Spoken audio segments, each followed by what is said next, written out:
Quand faut-il se faire passer pour, plus extraverti qu'on ne l'est? C'est la question et d'ailleurs c'est un chapitre du livre, La force des discrets de Suzanne Green que je n'ai absolument pas lu, en tout cas pas dans son entièreté. Mais cette question, m'attirait et j'avais envie d'y répondre.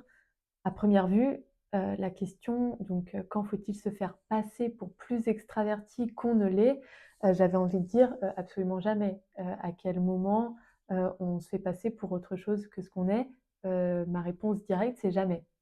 Après, quand on lit un peu plus en détail, ce chapitre, on se rend compte qu'en effet, on est, avec une certaine introversion ou extraversion, mais là, on parle plus d'introverti.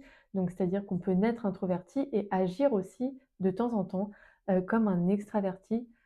Il y a une différence finalement entre, se faire passer pour un extraverti et agir comme un extraverti. C'est-à-dire qu'agir comme un extraverti, bien sûr, à certains moments, on est pas qu'on est obligé, mais on peut sortir de notre coquille. On n'est pas enfermé dans cette case d'introverti, c'est ça que je veux dire. C'est qu'on a la force, on a le courage et on a le devoir presque parfois de se dire: «OK, je suis introverti, mais je vais faire de mon mieux pour, atteindre des objectifs qui me tiennent à cœur».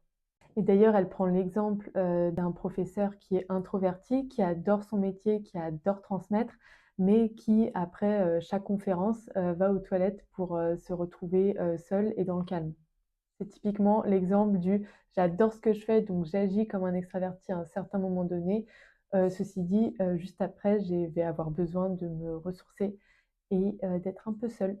Même quand on parvient à jouer un rôle au service d'un projet personnel crucial, il n'est pas prudent de trop s'éloigner de sa vraie nature, ni trop longtemps. On est d'accord.